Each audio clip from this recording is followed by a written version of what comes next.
Hey everyone, this is Power Glove Pixels. Today we have a special mini podcast with. I'm Spider Empire, guys. So today we're going to be talking about our magazines growing up.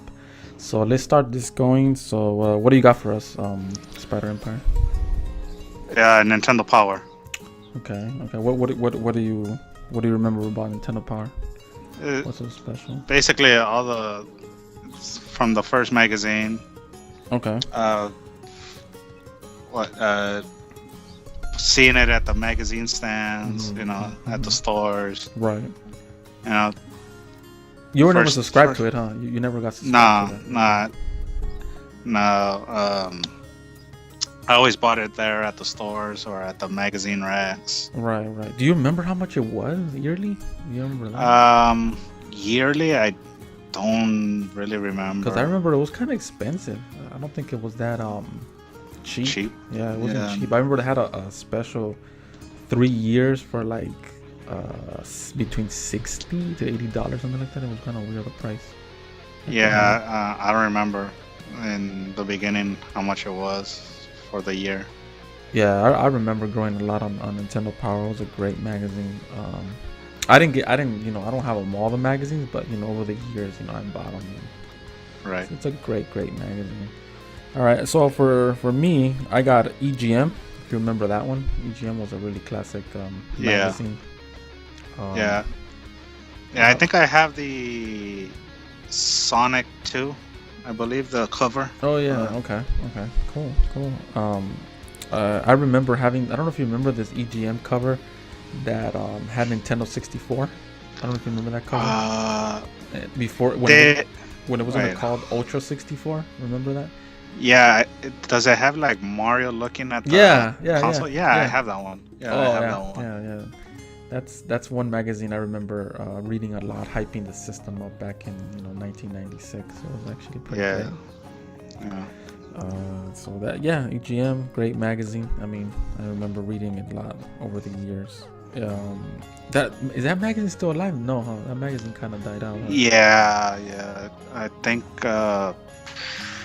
probably 10 years ago, maybe. Same thing with Nintendo Power. It died in 2012, which kind of sucks, Yeah. It sucks that they cancel out. Yeah, it kind of sucks. Now their news is over YouTube and their website. Right. Okay. What do you have else for us? I have GamePro. Do you remember that one? Yes, GamePro. I love GamePro. It's a good magazine.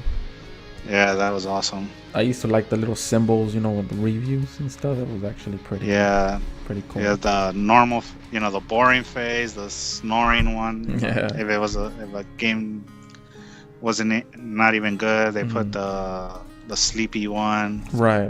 There was a neutral phase, then like a happy one. You know what I used to like about GamePro magazines? They were not thick. They were very thin. I don't know if you remember. They were not. Yeah. It's like they compact a lot of games in like small, in the pages. Right. Yeah. They would give each game their own section of that page. Right. Yeah, it's a great magazine. I think that one died in 2000. What year did I remember? Was it 2008? Yeah, around there. Yeah, it died out. GamePro. Yeah, kind of sucks. All right. For me, it's gonna have to be Game Fan. Growing up, I used to look at these magazines at the stand, but I think they were like $5, right? These magazines. Yeah, like $4.99. I used to like them because they were kind of big. The magazine was kind of large. I don't know if you remember. Yeah. And I was really hyped when Mario 64 came out. There was a cover that was pretty cool. I used to be excited for that. They also covered RPGs on there, the Super NES RPGs. Right. And you did hear about the backlash, right? About yeah. They were calling Japanese Japs. Yeah, and one of the reviews, it had it on there. Yeah, that sucks. And it backlashed to them. Yeah, and I think that's where it got killed. Right. The magazine. Was a big blow. Yeah, that was a big blow to them. Yeah. The imports was really cool. I used to like that. Yeah. Oh yeah, that was the best right there. Yeah. Seeing all the games, you're like circling them. You know, I want this one. I want this one. Oh fuck, were they expensive to get? Yeah. I think import has always been expensive, even to this day. Anything you want to import is always expensive. Yeah. It's not cheap. Still, but damn, back then it was worse. Yeah. It's just... Yo, I even said it for the anime, because they also promote anime on there. Yeah. Even damn anime back then was expensive. Right, yeah. Okay, what else? What do you have for us? Tips and tricks. I don't know if you remember that. Yeah, I remember that magazine. Yeah. I never really bought one, but I did see them at the stand. Yeah, it's basically just like the name. It gives you tips on games that were coming out. You know, also the codes to unlock characters and all that stuff. How much was that? $5 too? That was a $5 magazine. Yeah. Okay. Yeah, around there. Okay, that's not bad. Okay. For me, it's gonna have to be the Sega Dreamcast magazine. I really like the Sega Dreamcast. I when that system came out in '99, you know, I liked it because it came with a demo. And it was cool. You know, the demos were new. If you kind of think about it, I don't think there was anything like that before, until, you know, everything went digital. But back then, our source was like getting a demo was pretty exciting, because you would kind of experience a beta, you know, of a game that's coming out or something. Right. It was pretty cool. Sega Dreamcast magazine. I had a lot of memories growing up. So. Right. All right. What else? What do you have for us? The Xbox magazine. Yeah, I like that magazine a lot. Yeah, I remember when I would get a break from college in the morning. Right. I would basically go to a now defunct store called Tower Records. Oh, okay. I love that place. Yeah, that place is cool. I would go in there, see, you know, what new stuff they had. And I would always see the Xbox magazine there. So I bought one. Oh, wow. But the only thing is, this one didn't have no demo on there. So wow. It kind of. I know that there's magazines that had the demo, like you said, for the Dreamcast. Right. This one I believe didn't. It kind of sucks. It kind of sucks that Tower Records no longer exists, man. Like, yeah, it does sucks. I really used to like that place a lot. I used to buy a lot of music from there and magazines. Yeah. They had posters as well. Right. Yeah. I remember. When it came out. So. All right. Let's see. Let me see. What do I have? Okay. For me, PlayStation. Growing up. I was playing on the PlayStation. I really enjoyed the magazine. It was really good. I can't say. Yeah, PlayStation. What do you have for us? Game Informer, of course. Yeah. You know, the GameStop run. Right. Yeah. I remember that magazine a lot. Yeah, it was actually pretty good. Yeah. Basically, I stopped getting it when I stopped going to GameStop. So. Right.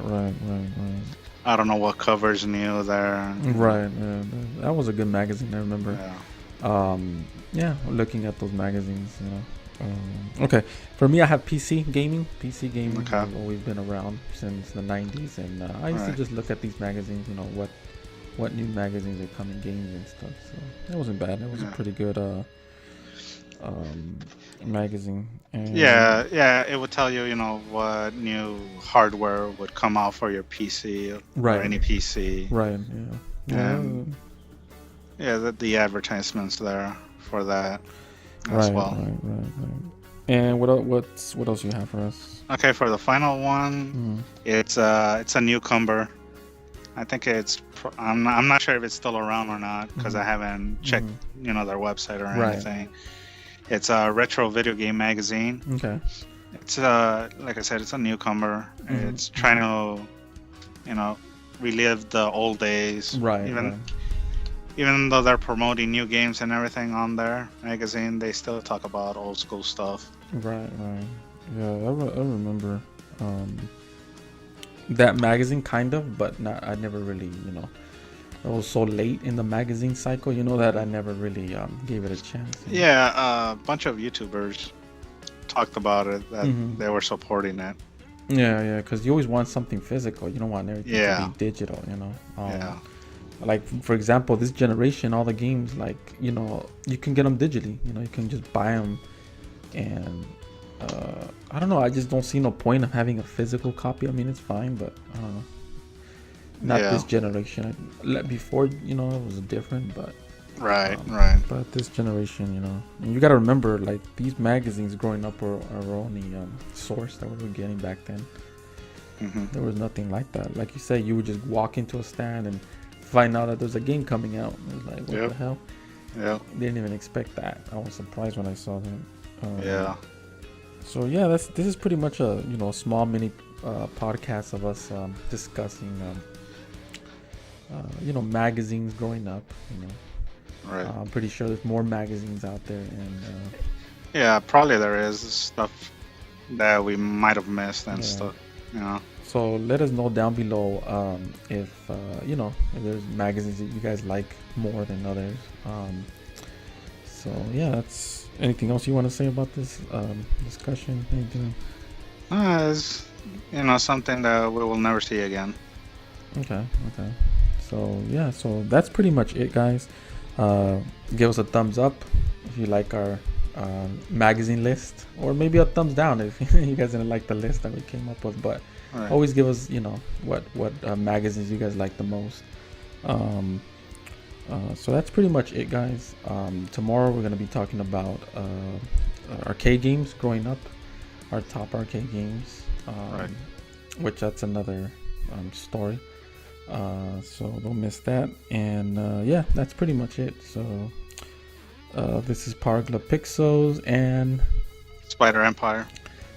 Till next time, and laters. See you next time, guys.